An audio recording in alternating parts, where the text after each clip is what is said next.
একটা curious debate আমাদের political স্ফিয়ারে শুরু হয়েছে। ডিবেটটা আরও আগে ছিল, ইনফ্যাক্ট এখানে অনেকগুলো পক্ষ আসলে অতটা পার্টিসিপেট করেনি, কিন্তু এই ডিবেটে এখন আমাদের রাজনীতির ময়দানের সবচেয়ে গুরুত্বপূর্ণ স্টেক হোল্ডার বিএনপি তারা প্রবেশ করেছে। সেটা হচ্ছে এই সরকার নির্বাচিত নাকি নির্বাচিত নয়।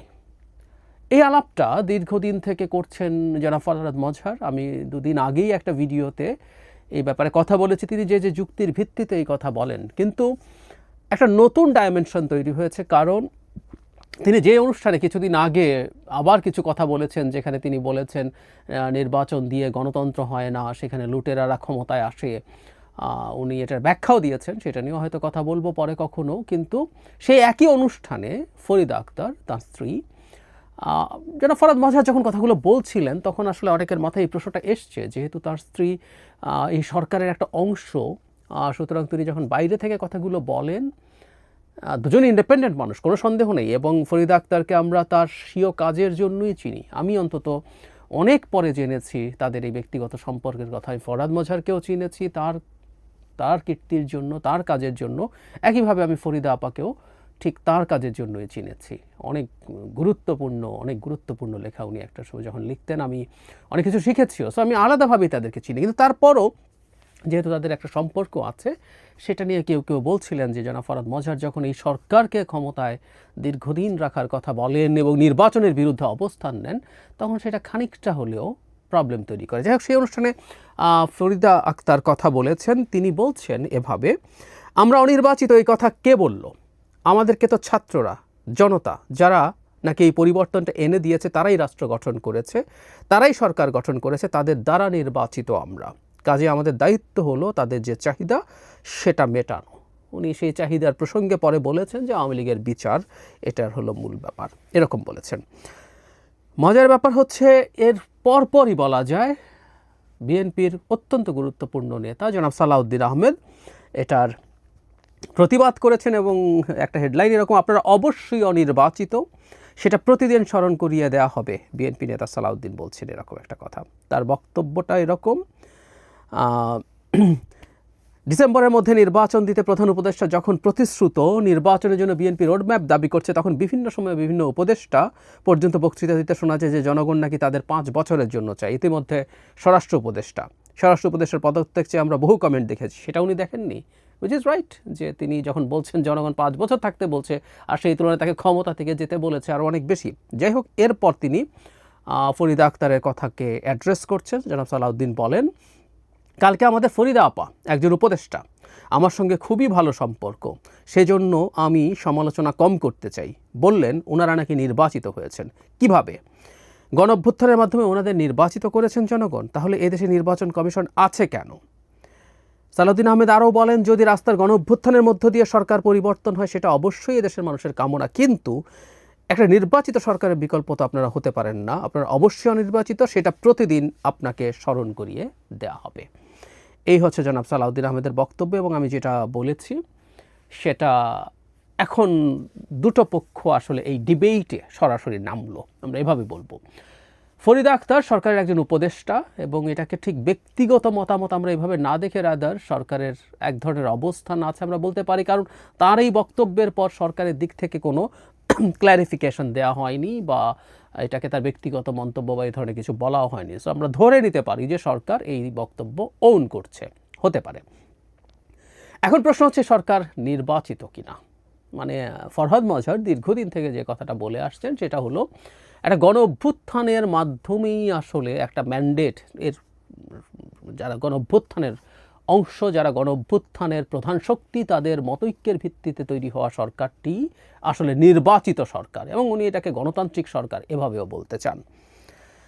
এখন প্রশ্নটা হচ্ছে, এটাকে আমরা নির্বাচিত সরকারের মতো করে দেখব কিনা, আর এটা একেবারেই জাস্ট একটা কেয়ারটেকার সরকার কিনা। মানে আমি প্রথম থেকেই এই ধরনের একটা ডিবেটের মতো দেখেছি। আমার কাছে ব্যক্তিগতভাবে মনে হয় এটা আসলে ঠিক মাঝামাঝি একটা জিনিস। এই সরকার নির্বাচিতভাবে বলা মনে হয় ঠিক হবে না, এটা নির্বাচিত সরকার এভাবে না বলে রাদার আমরা এভাবে বলতে পারি এই সরকারের ম্যান্ডেট আছে। আমি এটা বিশ্বাস করি, আমি প্রথম দিন থেকে এই কথা বলছি। এই সরকার 1-11 সরকার না, 1-11 সরকারের সাথে একটা সুনির্দিষ্ট পার্থক্য আছে।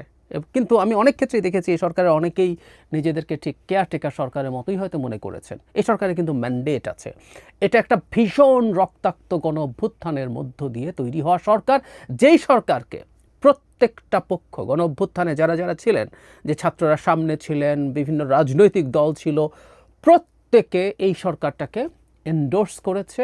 সুতরাং সবার একেবারে ঐক্যমতের একটা সরকার। সেই অর্থে এটা ১/১১ থেকে একেবারেই আলাদা। ১/১১ আসলে মূলত একটা সামরিক অভ্যুত্থান ছিল, যার একটা সিভিলিয়ান ফেস ছিল, যেখানে সামরিক বাহিনী সরাসরি ক্ষমতা নেয়নি, কিন্তু এটার পেছনের মূল ফোর্স বা একমাত্র ফোর্স ছিল সেনাবাহিনী। কারণ আমরা ১/১১ আশপাশের সময়টা যদি দেখি, রাজপথে জনগণের কোনো রকম কোনো পার্টিসিপেশন, জনগণ সরিয়ে রাখি, গণ অভ্যুত্থান বাদ দেই, পলিটিক্যাল অ্যাক্টিভিস্ট ওই সময় আওয়ামী লীগও মাঠে তেমন কিছু করছিল না।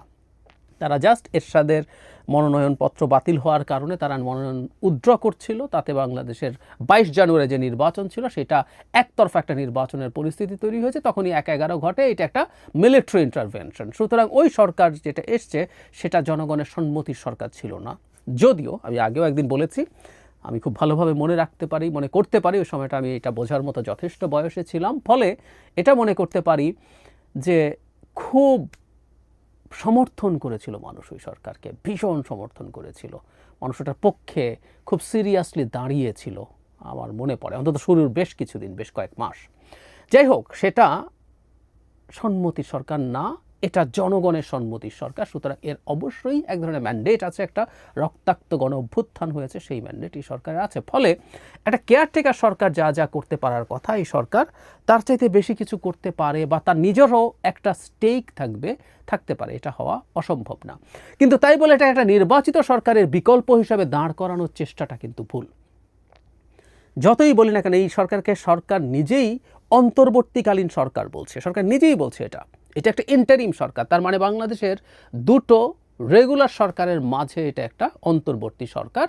অবশ্যই এটা তত্ত্বাবধায়ক সরকারের, আমাদের আগে এই ১/১১ আগে অন্যান্য সময় যে সাংবিধানিক তত্ত্বাবধায়ক সরকার ছিল, যারা শুধু রুটিন কাজ করবে আর কিছু করবে না, এই সরকারের ম্যান্ডেট তার চাইতে বেশি বলে আমি বিশ্বাস করি। কিন্তু আবারও বলছি, এটাকে একটা গণতান্ত্রিক সরকার, এটাকে একটা নির্বাচিত সরকার বলে এটাকে দীর্ঘ সময় ক্ষমতায় রাখার চেষ্টা, এই যে এখন নির্বাচিত বা গণতান্ত্রিক এই আলাপগুলো মূলত আসলে আসছে এই উদ্দেশ্যে যে সরকার অনেক লম্বা সময় যেন থেকে যায়, ৫ বছর বা কারো কারো মতে ডক্টর ইউনূস যতদিন তার আয়ু থাকে সেই রকম একটা সরকারে পরিণত করার চেষ্টা। এটা ভুল। এক্ষেত্রে আমি একটা জিনিস যোগ করব, আবার একই সাথে বিএনপি বা কেউ যদি এটাকে একেবারে একটা তত্ত্বাবধায়ক সরকার বলে মনে করে, সেটাও এই সরকারকে আন্ডার এস্টিমেট করা হয় আমি মনে করি। কিন্তু প্রধান উপদেষ্টা রাদার যা বলেছেন, আমি এটা তখনও পয়েন্ট আউট করেছি, আমি আবারও একটু বলতে চাই, প্রধান উপদেষ্টা রাদার এই সরকারকে এক ধরনের তত্ত্বাবধায়ক সরকারের মতো করেই সম্ভবত দেখেন। তিনি ডেইলি স্টারকে একটা সাক্ষাৎকারে, ডেইলি স্টার এই সাক্ষাৎকারে হেডলাইন করেছে এরকম, আমরা শুধু ফ্যাসিলিটেটর, কোনো শাসক না ডক্টর ইউনূস। আপনারা যে কেউ ইন্টারভিউটা ইউটিউবে পুরো পাওয়া যায়, দেখে নেবেন, পড়ে নিতে পারেন, তারা এটা পাবলিশও করেছে। পড়লেই দেখবেন যে এখানে আসলে সংস্কার প্রশ্নে সরকার তার নিজের কোনো স্টেক নাই, তারা আসলে দলগুলোকে নিয়ে বসবেন এবং তাদের চাওয়া মতোই যেখানে যেখানে মতৈক্য হবে সেখানে করবেন, তারা ফ্যাসিলিটেট করবেন। যদিও আমি আগেও বলেছি, এই সরকার যেহেতু একটা মানুষের সম্মতির, গণ অভ্যুত্থানের সব পক্ষের সম্মতির সরকার, এবং আমরা অনেকবার বলেছি এই কথা, বাংলাদেশের ইতিহাসে এই পরিমাণ সমর্থন নিয়ে তো আসলে আর কোনো সরকার আসেনি, আসবেও না। ভবিষ্যতে একটা নির্বাচন যদি হয়, তাতে অনেক বড় মেজরিটি পাওয়া দলও ইভেন 50% পপুলার ভোট পেতে কঠিন হয়ে যাবে। 2008 সালের নির্বাচনে আওয়ামী লীগ যে ভূমিধ্বস বিজয় পেয়েছিল, এককভাবে 230 সিট পেয়েছিল, সেখানে সে 49% ভোট পেয়েছে। অথচ এই সরকারের পেছনে শুরুর দিকে, এখন আসলে আর ওই সমর্থন অবশিষ্ট নেই, শুরুর দিকে যেটা ছিল আওয়ামী লীগের বেনিফিশিয়ারি গ্রুপটা ছাড়া, আওয়ামী লীগের যারা সত্যিকার আওয়ামী লীগ করেন, রাজনীতি সমর্থন করতেন এক সময়কার, তারাও এই সরকারের পেছনে ছিলেন। তার মানে খুব অল্প পার্সেন্টেজের বাইরে 80, 85, 90% মানুষ এই সরকারকে সমর্থন দিয়েছিল। তো এত বড় সমর্থনের সরকার তাদের ছিল, এতেও কোনো সন্দেহ নেই। সুতরাং তারা তাদের নিজস্ব কিছু স্টেক, নিজস্ব কিছু চিন্তা আছে, এটা তারা বলতেও পারতেন, কিন্তু প্রধান উপদেষ্টা নিজেকে সেই জায়গা থেকে শুরুতেই সরিয়ে নিয়েছেন, এটা তো আমরা দেখতেই পাচ্ছি। ফলে এই সরকারকে আমরা, মানে বটম লাইন যেটা, সেটা হচ্ছে এই সরকার অবশ্যই কিছু কাজ, এই যে সংস্কার করছে, সংস্কারের ব্যাপারে এই বিএনপি সহ অন্যান্য সব দল যে তার সাথে আলোচনা করছে, তার মানে তারা মেনেই নিয়েছে যে এই সরকারের তত্ত্বাবধায়কের চাইতে বেশি কিছু ম্যান্ডেট আছে এবং তারা আরও অনেক কাজ করার চেষ্টা করছেন, সেগুলোর প্রতিও সমর্থন আছে, আমরাও সবাই সমর্থন করি। কিন্তু নির্বাচিত বলা বা সরকার একটা গণতান্ত্রিক সরকার, কারণ হ্যাঁ আমি বলছি 80% সমর্থন আছে যখন সরকার তৈরি হয়েছে, কিন্তু 80% সমর্থন তাকে এই সময়ে দায়িত্ব নেওয়ার জন্য দেওয়া হয়েছে বলে আমি মনে করি। কারণ তা যদি হয়েই থাকে যে তারা সবাই 80% মানুষ এখনও চায়, দিনের শেষে তো নির্বাচন সেটা ডিসাইড করবে, তাই না?